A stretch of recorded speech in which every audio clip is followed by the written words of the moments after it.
The role of PR in developing and implementing integrated reporting. The title is slightly changed, but it brings the same material. And there, hidden away in the small print, you can see it's about practitioners' observations. Nevertheless, it's underlined. Part of it like an excuse, like as I said, I'm a practitioner, so perhaps I cannot go into some details regarding theoretical or methodological grounds of my research or the paper I have written. But even more importantly, just to stress out that the idea for this paper, the approach I have taken, comes actually from my experiences in the field of somehow paving the path to integrated reporting among our clients at Consensus Communications, in trying to get them from traditional annual or sustainability or environmental reporting and bringing them closer to the integrated reporting approach. So, the role of PR in integrated reporting. I'm sure we all know what public relations is, but I'm also pretty sure that all of you have heard about integrated reporting, but maybe for those among you who do not know exactly what it is, and even more importantly, to stress out how I see it, how I understand it from the public relations perspective, I've chosen three definitions, three perspectives on integrated reporting that I find like most suitable or most comprehensive. The first definition comes from the IIRC, that's the International Integrated Reporting Council that was established a few years ago, and it's a really powerful international cross-section of corporate leaders, of regulatory, auditing, communication, legal, standard setting experts, and also academics. And the IIRC, the council, sees integrated reporting as something that is about linking organizations' strategy, its financial performance, its financial results on one side, with some non-financial information. We can also call it sustainability information that takes into account the social, environmental, and governance context within which the organization operates. And when we are talking about integrated reporting, we do not talk about these two sides anymore. We only have one side. We have an integration and linkage, interconnection between these financial and non-financial data. There is also a term, one report. Integrated reports are also often referred to as one report. So it's one story only, and it's based on company strategy. The other definition or the other perspective I find interesting is from the book, also called One Report by Professor Robert Eccles and Michael Kurzus. Robert Eccles is a professor at Harvard Business School, and in this book, One Reports, he sees integrated reporting as a possible solution to the dilemmas and shortcomings of the existing corporate reporting models. He sees the existing corporate reporting models as something that has its roots in the 1930s, in the circumstances of an industrial society, and is something that does not fit today's need, the needs of today's world. Existing reporting is very voluminous, as we know, it's very compliance-driven, and it's very narrow. It's focused on business performance, on financial performance, with a past performance-oriented view. What integrated reporting is bringing, or should bring, is a broader view that is strategy, corporate strategy, and business model-oriented, and above all, that is future-oriented, that takes into account all the circumstances of the environment the organization operates within. And the third metaphor is the one I like very much, and I've heard it many times from corporate as well as academic speakers at this year's Responsible Business Summit in London. Integrated reporting is about sustainability being embedded into organizations' DNA. It is about integrating sustainability into heart of business strategy, its mission, values, and its strategic business goals. So with this in mind, we can start. This is a blog post by Tony Muzzi-Falconi that was published in December 2010, and it's titled, Why is the integrated reporting process so important to the public relations profession? And I think this is a key question, actually. In this post, Falconi elaborates that any communicative organization, be it private, social, or public, strives to undertake a conscious effort to deliver and discuss with its stakeholders an ongoing reporting activity. And this reporting activity should be continued, should be multi-channeled, and should be tailored to the diverse stakeholder interests. In order to do so, the organizations have to connect, have to integrate its financial hard assets with this by now soft environmental, social and governance contexts. So for doing this comprehensively, we need a communicative process that sees listening and reporting as a parallel, interrelated and converging process. And I think this is something we're all very familiar with and where we can recognize our communication function, like public relations. At the end of this post, Falcone asks, will PR be up to the challenge? And I think that's a $1 million question. I'm not bringing any answers for this, and it was also not my research question. What I tried to elaborate on was the role, the inputs that the public relations profession can bring into the integrated reporting arena. So I needed something on the PR side, and I needed something on the integrated reporting side. From the PR side, I could, as a practitioner at least, I could identify mostly and best with the reflective paradigm by Suzanne Holmstrom.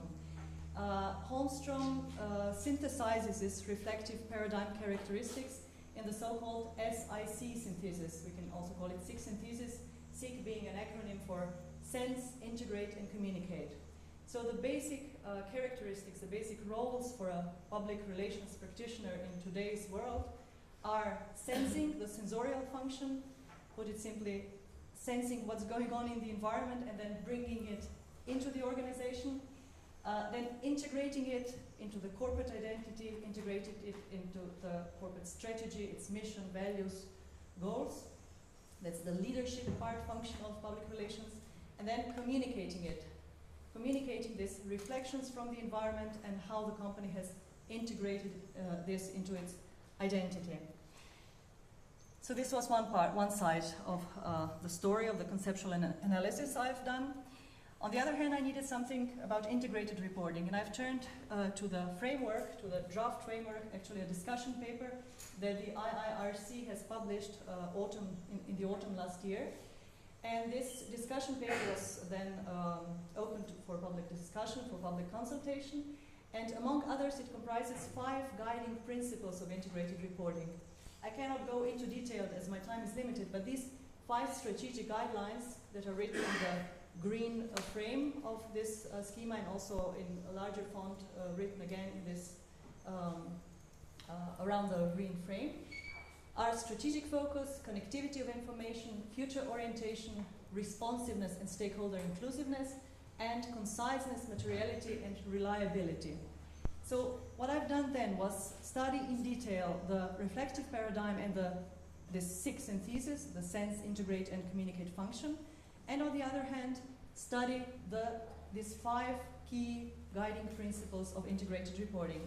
And then I checked for possible overlaps or crossings between these 2 concepts. So that's the result somehow. It's explained in detail in my paper, but in the first column we have the 5 guiding principles. In the second column we have these different dimensions of the SIC synthesis, and we are looking at possible overlaps.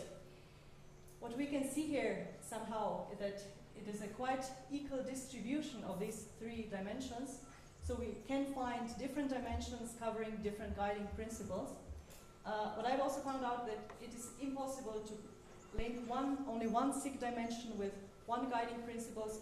There are always 2 dimensions of communication function coming in and overlapping with a guiding principle, so therefore I have decided to take a primary dimension of communication function and a secondary or a supporting one.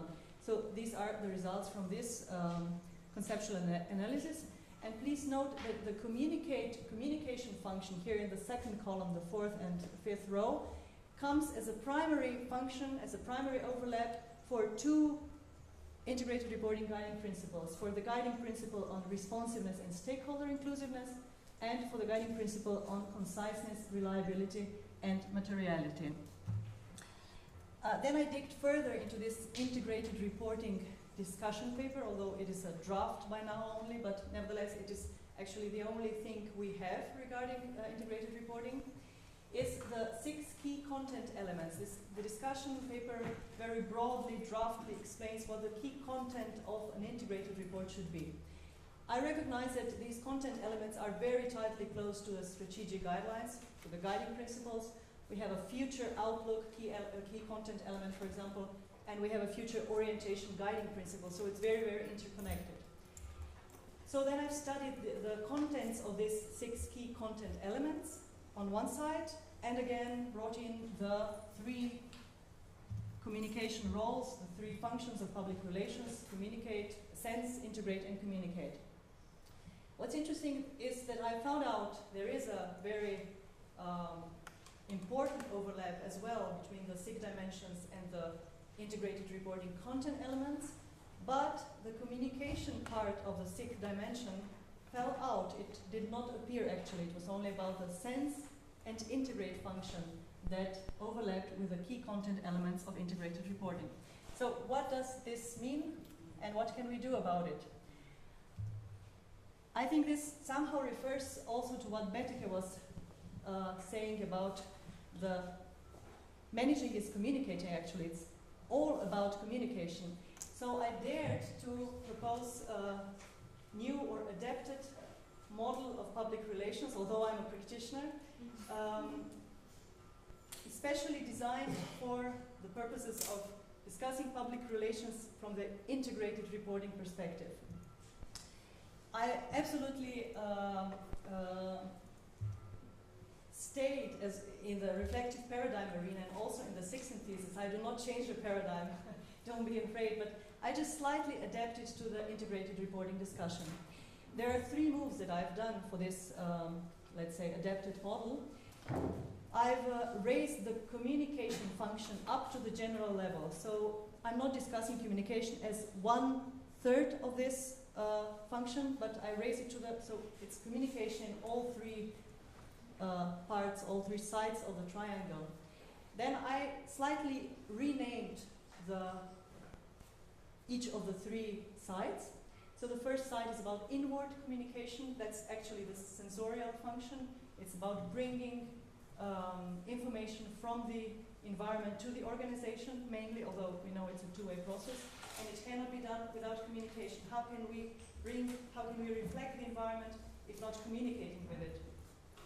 The second is the so-called working title like integration communication or integrated communication. It's about bringing these reflections into the corporate identity, its strategy, its goals.